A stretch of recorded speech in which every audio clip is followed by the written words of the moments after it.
Welcome back to Editors in Exile.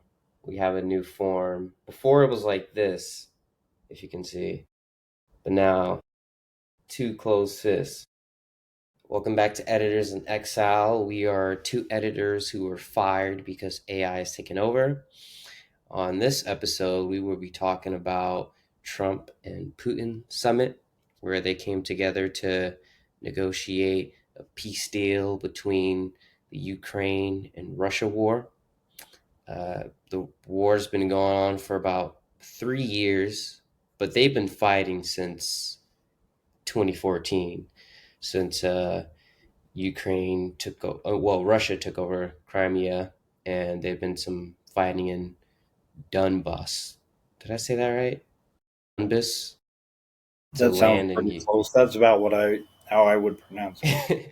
Yeah, it's a land in Ukraine, I believe, in the eastern side, where basically there's some people who speak Russian and they lean more to Russia.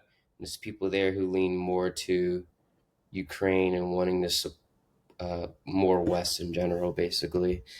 And yeah, they've been fighting since 2014 when everyone's favorite president, Barack Obama, was in office. But anyway, Neil, how was your week? And did you go over did you watch the summit live? Were there any takeaways that you took from it?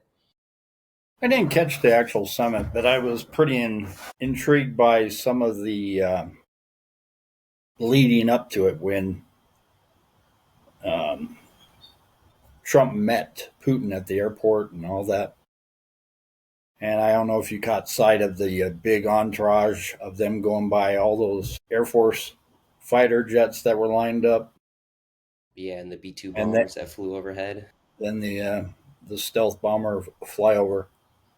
That was really good. That I, was I, hard. I think it was interesting that from the onset, this was not going to be about Putin running the show. Trump was determined that he was going to be the one that was going to set the tone, and he wanted Putin to know that the American position was coming from one of strength, and they were not going to just try and intimidate the president or this country. And I caught sight of something that I didn't think to post, but guy on X.com was describing if you noticed when they first met, usually the president would come out to meet the dignitary coming in Hmm. at the stairs or whatever. But Trump stayed where he was and, in a sense, made Putin come to him for Yep. the meeting handshake. And I thought that it was pretty impressive that President Trump was letting Vladimir know that thank you for coming, but just so you know, you are not going to be dictating or detailing what's Hmm. going on. I'm going to be setting the tone. I'm going to tell you what our position is, and we're going to be moving forward from there. Right. It's funny that you mentioned that because I guess anti-Trumpers or just people on the left were like, upset, and they've been upset Trump's first term and Trump's second term now, the way how Trump treats Putin. They feel as if he's too friendly towards Putin. And I believe it's all for diplomacy and just trying to ease tensions. But I mean, they feel as if like Putin is this mass murderer and that Trump should like give him one a spanking. But it's like, how are you supposed to talk peace deals if you treat the guy like a monster? So, what do you think about that? Well, you got to realize Trump is the art. He's the one who created the art of the deal. And he understands what it is to show respect, but set the tone that these are our expectations. And he was not going to just roll over for Putin. You know, that phrase, you attract more flies with honey than you do anything else. You still have to have a certain amount of diplomacy, and President Trump understands that. And he's not going to just say, "Hey, whatever you want, that's we'll just cater to you and we'll give it to you." No, he's letting in Vladimir know. That's a hard name to pronounce. Anyway, Vladimir know that we're having this meeting. I'm going to meet with Zelensky later, but I want you to know where we stand and what I'm suggesting strongly occur in coming to a heads up about a ceasefire and a peace deal. And Putin even made the statement that if Trump had been in office at the time the invasion was going to start, it's quite possible the invasion never would have happened. The full-on invasion in 2022. Yeah, Putin under so apparently Putin understands Trump's strength, and when he says he'll do something, he'll do it. Biden, president, I'm not going to say president, Joe Biden, Former president. yeah, F8. Yeah. Anyway, Brandon did not give any measure of strength. He he flip flopped so much, and he lost his focus on things, and there was no level of personality with him that anyone with any sense of about him could honestly evaluate was strength of purpose. You know, a lot of his minions would love to say, "Oh, Biden was on top of things." Biden was barely on top of the covers of his bed. Yeah. So Yeah, Biden barely knew how to walk up steps, guys. Do you think that Biden gave too much support to Ukraine during his term? I think there was not measured accountability of the materials being sent over. There were billions of dollars in sent both in money and military equipment. And I have no proof of this, but there were a lot of indications and sources talking about Zelensky personally holding on to some of that money for his own personal needs and or wants and that kind of thing. I've heard And that there was too. no accountability of what of item line item listing of okay, we're just going to give you this money. There should have been an accounting of how those monies were spent because there was nothing to indicate just how much was being used in the efforts of the war and how much was going into the coffers of the Zelensky administration. Yeah, that actually makes a lot of sense. Like, was some being put to the side? Because this is probably wrong, but when Zelensky went to the White House and met with Trump and JD Vance, and we got that viral video of Zelensky and JD Vance arguing, and I guess JD Vance is trying to hold Zelensky accountable then. And Zelensky will be at the White House today. At the time of this recording is Monday, August 18th. He should be arriving at the White House. So hopefully we don't get any other viral videos of them arguing and we actually get some progress. But I remember Zelensky saying that um, he doesn't know where all that money is, or that money just is gone, like just disappeared. And I remember Biden like constantly sending over these packages, and a lot of Florida residents and North Carolina residents were pretty upset because we were dealing with floods at the time, Right. and we also was dealing with FEMA saying they didn't have any money because FEMA was probably sending a whole bunch of money on illegals. So yeah, that was an issue. But how do you think, how different do you think it would be if Trump was in office when Russia decided to go on with this full invasion in 2022. I think there would have been measured consideration from Putin in the first place about if that it would be a wise move. Um, Trump's never been happy with NATO, partly because, as he put it, America carried more than the fair share of not only the responsibility of NATO, but a lot of the funds that were going in to support the organization. European countries were nowhere near matching what the United States was doing. But I also believe Putin would have thought, okay, NATO itself is kind of easily pushed around in some things. Trump was not going to give that indication that the U.S. part was going to happen. Now, I think Trump would have met with Putin ahead of time to strongly advise him not to make any incursions into the Ukraine. And I think that probably could have had a impact on Putin having second considerations about what was going to happen. It's easy though to armchair quarterback the Monday after. Yeah. So it's hard to tell, but I think there would have been a stronger resistance on Putin's part of moving forward if the administration of Trump had been in place. Yeah, that's probably where some of that criticism from the left come from.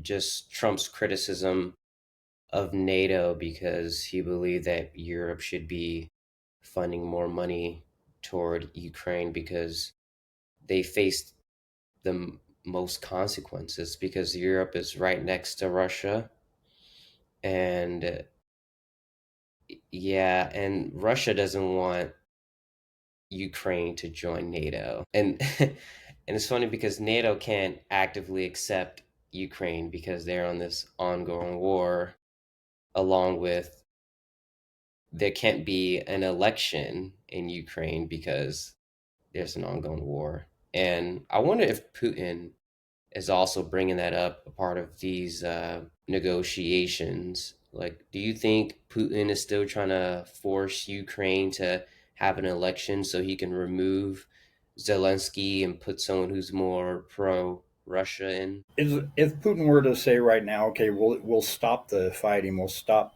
any military action, I don't see him just backing out, pulling out everything without having certain conditions in place. I could very well see that he would insist on having a hand in the governing of Ukraine.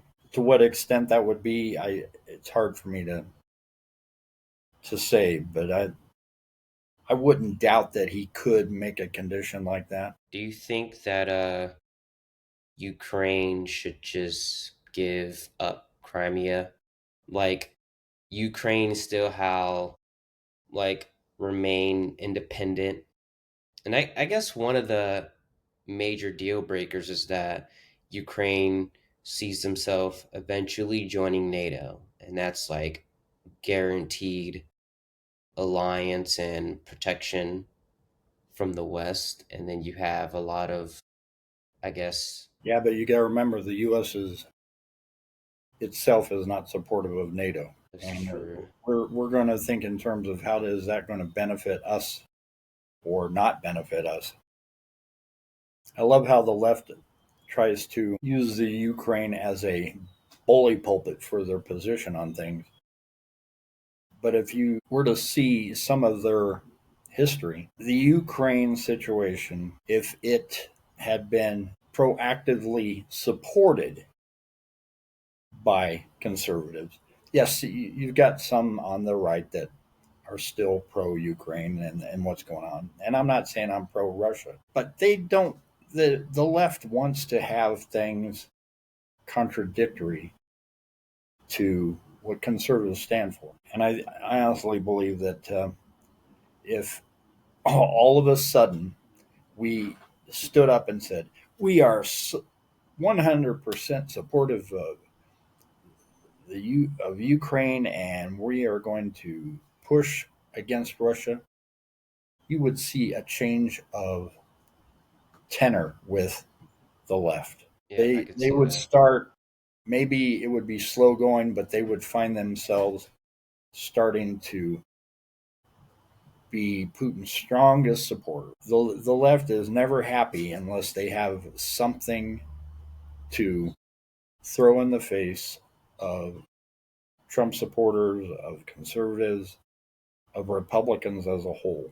And I'm sure this could receive a lot of flack, but I I don't trust that the left would ever really stay solid with rock solid with Republicans if we were to all of a sudden say we are 100% supporting Zelensky. Yeah, because they just hate anything that Trump does, whether it's good or bad. It doesn't really matter. But I guess what I was trying to say before is that um, Russia just views Crimea very important to them because it's right next to the Black Sea, and they just want to put their navy ships there, and then they just have more power to trade and all that stuff. So, how can Ukraine negotiate with Russia? Because Russia was already on Crimea before, but I guess there were some limitations. And when they fully seized Crimea, they were able to fortify their navy base.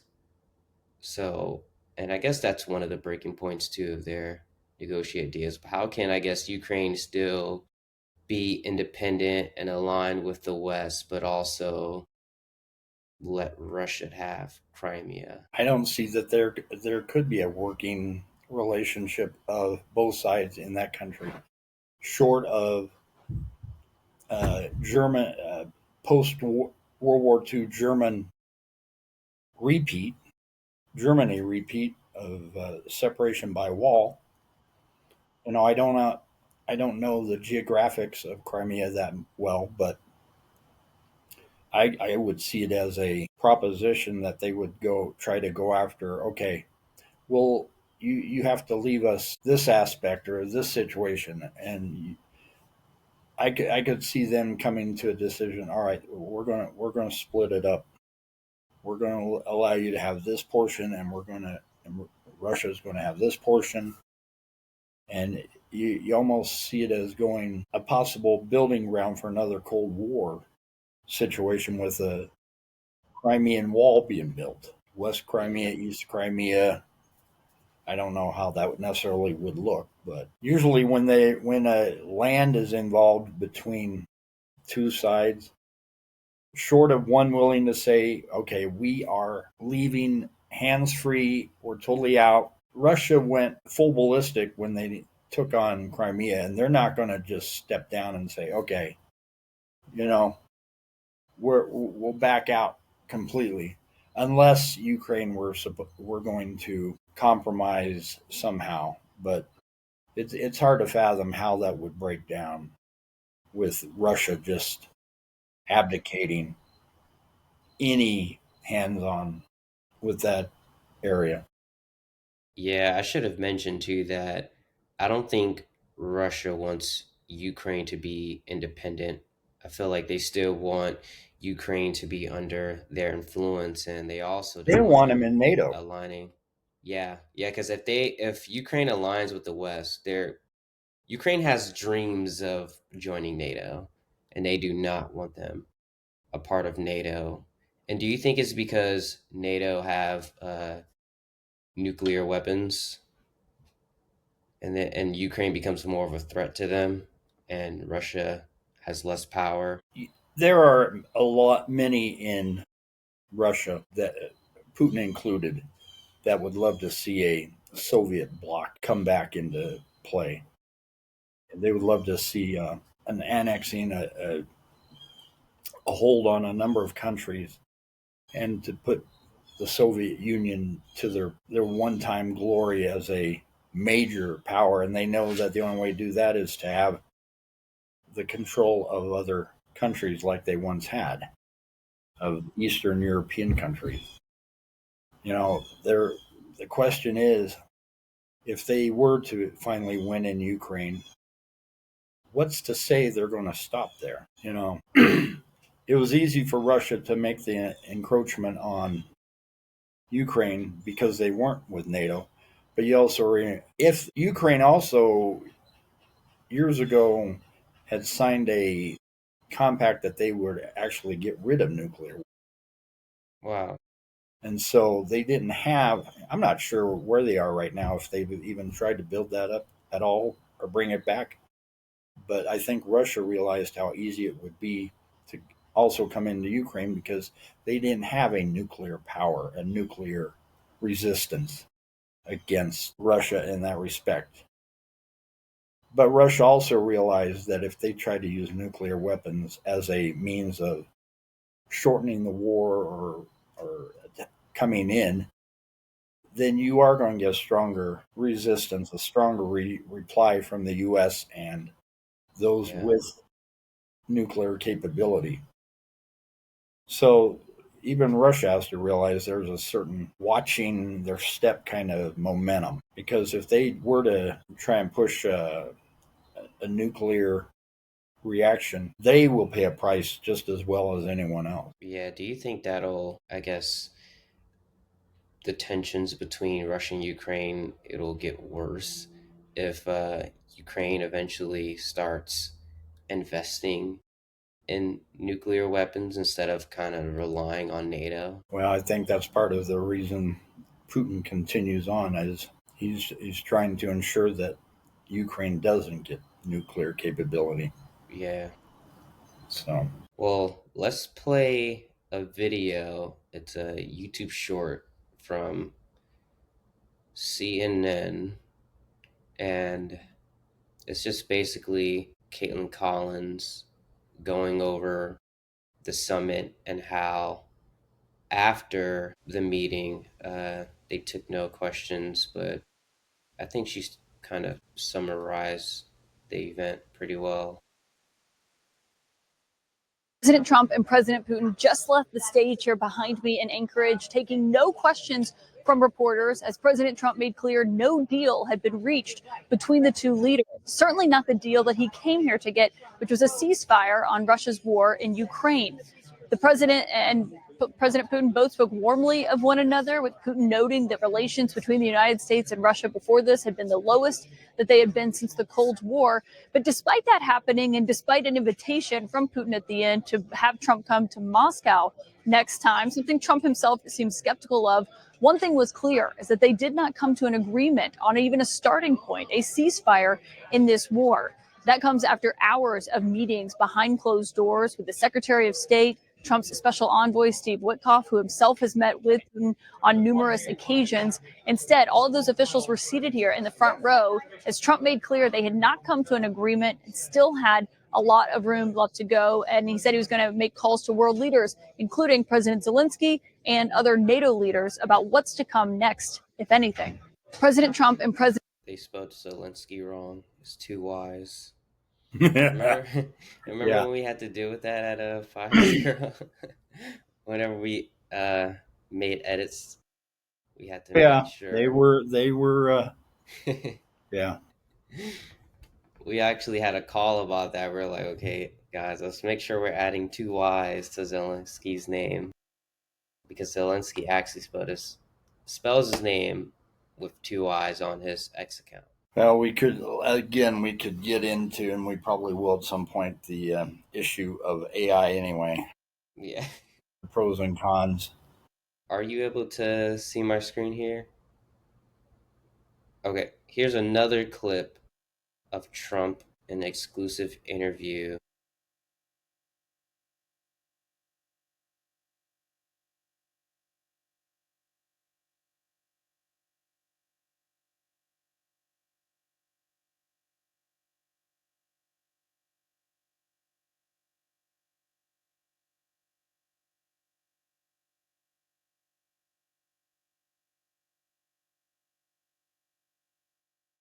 little bit, but it's up to President Zelensky. I think we are, and if they'd like, I'll be at that next meeting. They're going to set up a meeting now between President Zelensky and President Putin and myself, I guess. I didn't ask you about it. Not that I want to be there, but I want to make sure it gets done. And we have a pretty good chance of getting it done. If we were together almost. What do you think about Trump saying that the ball is pretty much in Zelensky's court? Is that true? Do you think it's Well, I think Zelensky holding up this war? the fact that there was no agreement speaks volumes on some things. I think this gives Zelensky an opportunity to think about, well, since they can't come to agreement, I wonder if I'd be able to push through some of my expectations and see where Trump lies in regards to that. This entire situation is a walking on eggshells event. They came, according to CNN and other sources, they never came to an actual agreement.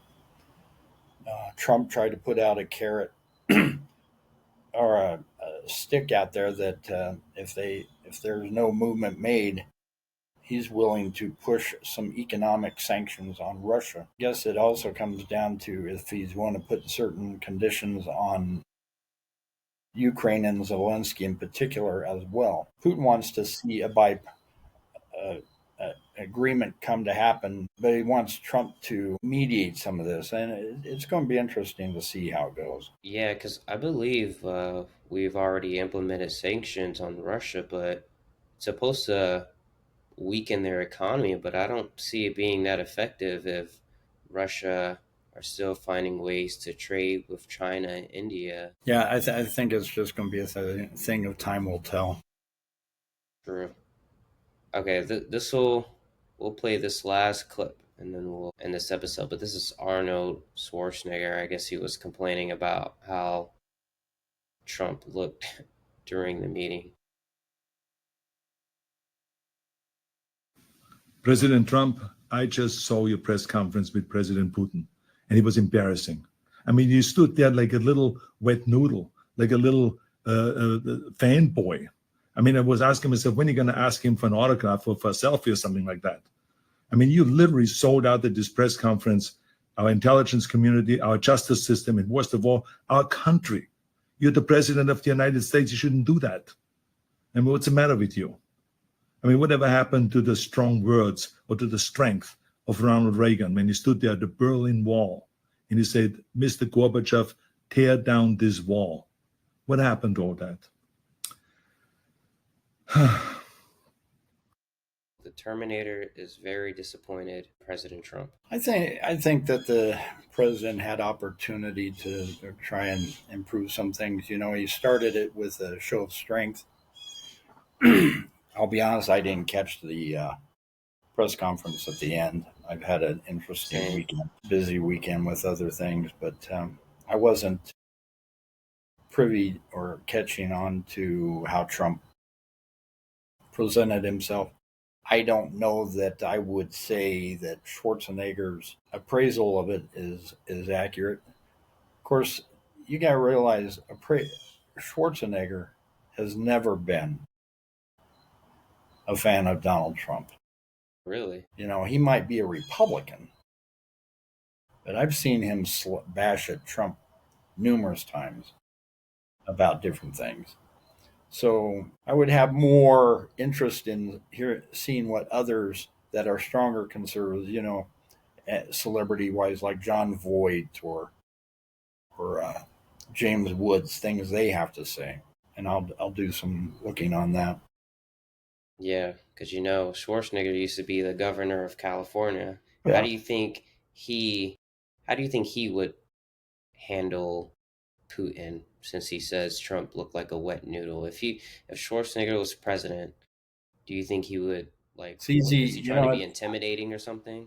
I don't see him being all that intimidating with Putin. The celebrities, I don't know Schwarzenegger that well as far as what kind of measured backbone he'd have to have. I don't remember when he was governor that he actually had any situations that put him in a position to Like this one. like this one, or with anyone coming to California. It's I know he had some words for Gavin Newsom here a while back, but I don't remember the particulars. But they weren't so popular either. But Newsom or Schwarzenegger's as in a lot of ways as rhino as they come. So That's hilarious. Okay. Well, we're approaching the end of this podcast. This was fun talking about this war, and there's still so much that's still being discussed and that still needs to be solved. And there's a lot to learn about the background of this and how complicating this war truly is. Any closing comments, Neil? now I think we just have to see what happens.